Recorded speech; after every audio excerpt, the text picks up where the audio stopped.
дар осорхонаи миллии ҷумҳурии Тоҷикистон як намоиши махсуси ҷашнӣ рӯи кор омадааст, ки ба ифтихори ҷашни 110-солагии устоди бузург аз ҷониби кормандони осорхонаи миллии Тоҷикистон ороста шудааст. Аввалин ёдгорие, ки намоиши моро ифтитоҳ менамояд, ин кори рассом Лиск Иван Леонтьевич бо номи «Дӯстон» аст, ки соли 1984 рӯи кор омадааст ва ин аз ҳамин дӯстиву муҳаббату самимияти устод Мирзо Турсунзода ва Боқӣ Раҳимзода, ки ҳарду адибони номдори даврон буданд, ҳикоят мекунад. Асари дигаре, ки имрӯз дар намоиши мо ба маърази тамошо гузошта шудааст, ин ба ифтихори 70-солагии устод Мирзо Турсунзода аз ҷониби рассомон Яралов ва Абдураҳмонов тасвир шудааст ва ном дорад Мирзо Турсунзода дар миёни донишҷӯён. Ин албатта коре аст, ки аз мулоқотҳои ҳамарӯзаи устод Мирзо Турсунзода бо донишҷӯён гувоҳӣ медиҳад, зеро борҳо дар зиндагии ҳақиқӣ устод дар миёни донишҷӯён вобаста ба шеър ва вобаста ба адабиёт, вобаста ба таърих суҳбатҳо ороста буданд. Ва ин асар ҳам бахшида ба ҷашни 70-солагии устод Мирзо Турсунзода дар соли 1981 тасвир шудааст ва имрӯз дар хазинаи осорхонаи миллии Тоҷикистон ҳифз карда мешавад. Асари дигаре, ки имрӯз дар намоиши мо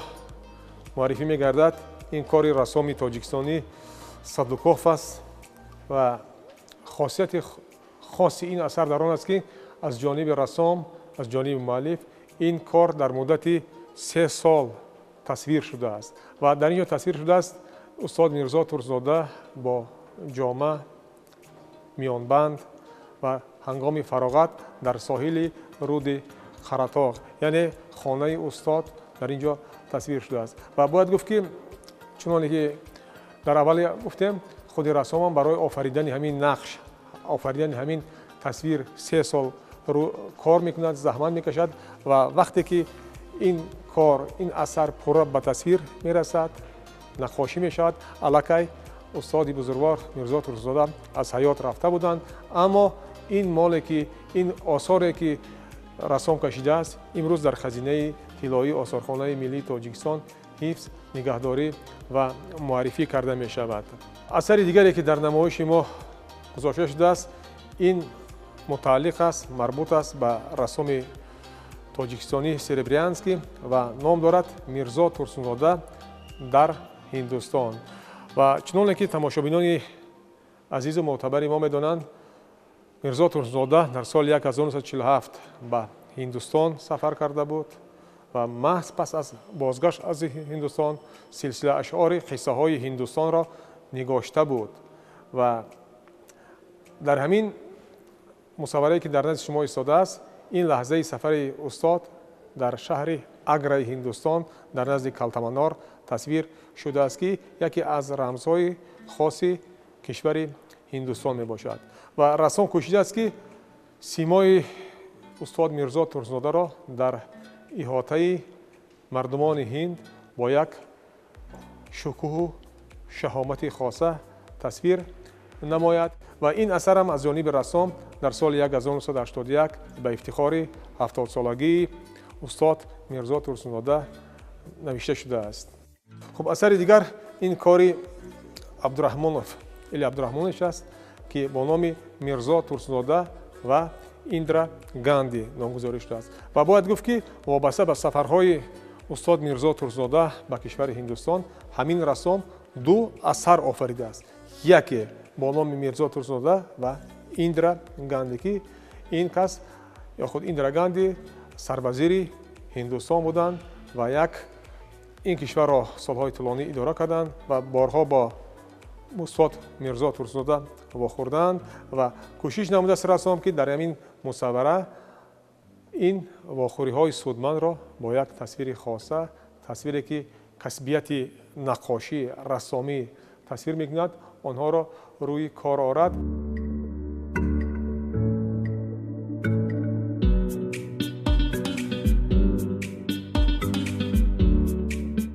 ҳамзамон дар намоиши мо бисёр آثارهای تاریخی که با استاد میرزا ترسنزاده اهدا شدند به نمایش گذاشته شده است و گلدانی که شما با تصویر میرزا ترسنزاده میبینید این تحفه از نام اتفاق نویسندگان ازبکستان است که بخشیده به 60 سالگی شاعر با آن کس اهدا شدند و در اینجا یک نوشتجات خاص هم با همین مضمون دارد و گلدانی که دیگری در اینجا گذاشته شده است این هم با تصویر استاد میرزا ترسنزاده است و این تحفه از محنتکشان شهر ترسنزاده است که شاعر محبوب را با چنین یک آثار با چنین یک گلدان تقدیم نمودند و این هم از مهر و محبت این محنتکشان این دیار نسبت به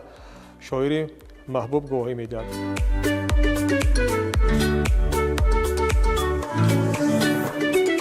و باید گفت که استاد میرزا ترسنزاده سال 1961 با عنوان افتخاری شاعر خلقی تاجیکستان سرفراز گردانده میگردند و این حجت تاریخی که در نمایش ما هست مربوط است به سرفراز گرداندن استاد با همین عنوان بزرگ که در تاریخ 6 دکبر سال 1961 تحت رقم 1 به امضا رسیده است و این حجت هم در آثارخانه یادگاری به نام استاد میرزا ترسنزاده حفظ کرده می شود و دیگر حجت تاریخی که در نمایشگاه ما هست این برقه تبریکی اتفاق نویسندگان اتحاد شوروی به مناسبت 50 سالگی استاد میرزا ترسنزاده هستند که همچون حجت تاریخی امروز در این نمایشگاه گذاشته شدند. همزمان در نمایش امروزه ما کتاب هایی که به قلم استاد میرزا ترسنزاده تعلق دارند گذاشته شدند و باید گفت که اولین شعر استاد میرزا ترسنزاده تحت عنوان بیرق ظفر در سال 1932 نوشته شده است و خود استاد هم از سال 1934 عضو اتفاق نویسندگان تاجیکستان بودند و در سال 1946 به صفت رئیس اتفاق نویسندگان تاجیکستان انتخاب می شوند که تا روزگار آخرینش در همین وظیفه ادای خدمت نمودند و در اینجا ما کوشش نمودیم که نمونه حجره کاری استاد میرزا ترسنزاده را برای تماشابینان معرفی نماییم و در این قسمت مرکزی میز کاری است که استاد در آن سالهای طولانی کار فعالیت نمودند و این آثاری که در روی میز کاری گذاشته شدند آثاری است که استاد میرزا ترسنزاده بارها از آنها استفاده نمودند. آن خامه ها هستند در اینجا، آن قلمدان ها، جعبه ها که مورد استفاده استاد قرار داشتند و در همین نمایش ما یک حجت بسیار نادر است، یعنی این هم باشد نسخه دستنویسی منظومه استاد تحت عنوان جان شیرین که یک شعر بسیار مشهور است و در اینجا نمونه اولین آن که طریق دستی از جانب استاد میرزا ترسنزاده نگاشته شده است و تماشابین پیشنهاد می‌گردد. همزمان دو حجت بسیار نادر است. این حجتی که در قسمت مرکزی است این پیشنهاد استاد میرزا ترسنزاده است، عنوانی حاکمان همان دور نسبت در شهر دوشنبه برگزار نمودن سیمپوزیوم علمی به افتخار 650 سالگی حافظ شیرازی و همزمان در نمایش امروزه ما چهره استاد که از جانب چهوران گلدوزی شده است گذاشته شده است که یکی از نگاره ها یادگاری بسیار هم نادر به شمار می رود. در نمایش امروزه ما لباس هایی که استاد پوشیدن استفاده نمودن گذاشته شده است. در اینجا شما می توانید با جلک استاد که وقتهای فارغ از کار در محیط خانوادگی استفاده می کردن شناس شوید. همزمان در اینجا لباسی که در زمستان یعنی پالتویی که در زمستان استاد استفاده می مردن نشان داده شده است. عصایی که سالهای آخرین عمرش استاد در آن تکیه می نمودند، حرکت می کردند، آن هم در نمایشی ما جایگاه خاصه خود را پیدا کرده است. همزمان شیم و کاستومی که استاد به بر نموده بودند این هم در نمایش ما هست و سمکه سفری که دائما در تمام سفرها استاد از آن استفاده می کردند، مواد دستنویس های خود را می گرفتند، این هم در نمایشگاه ما جای خود را یافته است. یک مصور بسیار زیبا است با نام سیمای میرزا ترسنزاده، مؤلف آن هست تورنک که اصلا یک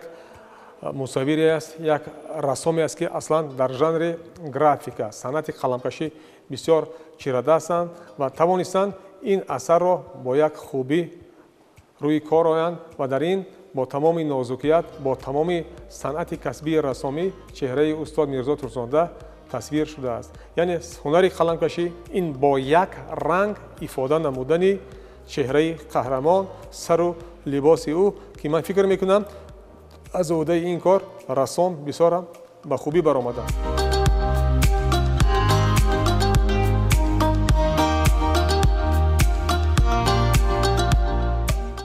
асари дигаре ки дар намоиши мо ҳаст, ин боз ҳам марбут аст ба ҳамон чеҳранигори шинохтаи тоҷикистонӣ Листиков Иван Леонтьевич. Он ном дорад «Вохӯрии дӯстон». ва бояд гуфт ки дар ҳамин асар чеҳраи устод Мирзо Турсунода, Николай Тихонов адиби рус ва Суриков, инам намояндаи адибони шинохтаи кишвари рус аст, дар ҳангоми мулоқот тасвир шуданд. Яъне рассом тавонистааст ки вохӯрии дӯстонро дар як фазои дӯстона тасвир намояд ва дар навбати дуюм тавассути дигар омилҳои ёридиҳанда ёдрас намояд ки аҳли адаб доимо дар суҳбатҳои худ аз пешгузаштагони худ бо меҳру муҳаббати хоса ёд менамоянд.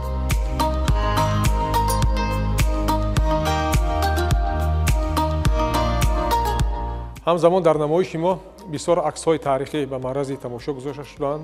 ва ин ҳам аст аз силсилаи сафарҳои устод Мирзо Турсунода ба кишвари Ҳиндустон, ки борҳо чуноне ки ёдрас шудем, ҳангоми сафар бо сарвазири Ҳиндустон Индира Ганди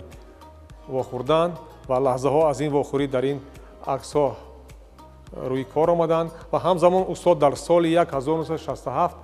ҷоизаи адабӣ ба номи Ҷавоҳирлал Неҳруро дар Ҳиндустон сазовор мегарданд ва ин кадри таърихӣ ҳам аз маросими супоридани ҷоиза ба устод Мирзо Турсунода мебошад, ки дар ҳамин намоишгоҳ ҳаст.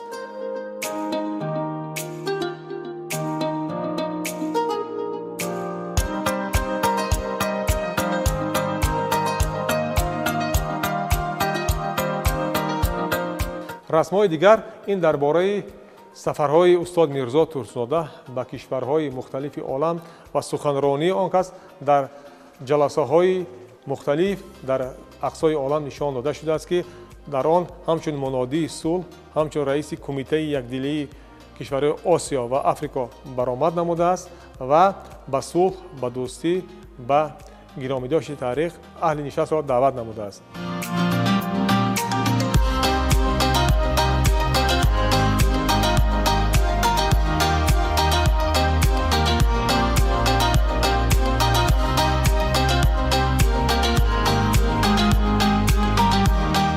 асари дигар ин ном дорад Симои Мирзо Турсунода, яъне қадимтарин мусавварае ки дар намоишгоҳи мо ҳаст ҳамин асар аст, яъне Симои Мирзо Турсунода, ки ба муаллиф Листиков Иван Леонтьевич тааллуқ дорад ва дар соли 1965 кашида шудааст ва ин айёме буд, ки устод Мирзо Турсунода ҳамагӣ 54 сол дошт ва ниҳо кунед, рассом тавонистааст ки бузургӣ ва азамати ин шоири тавоноро ба як шакли хоса тасвир намояд.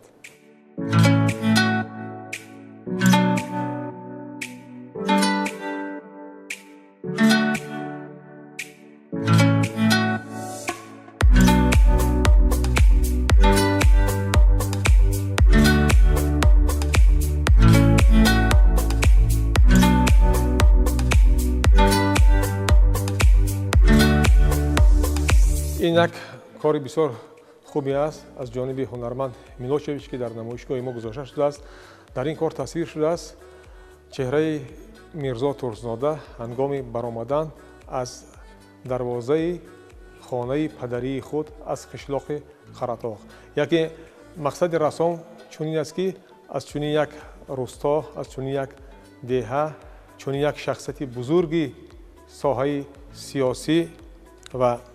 фарҳангӣ дар ақсои олам ба камол расидааст. ва имрӯзам дар деҳати Қаратоғ осорхонаи Мирзо Турсунода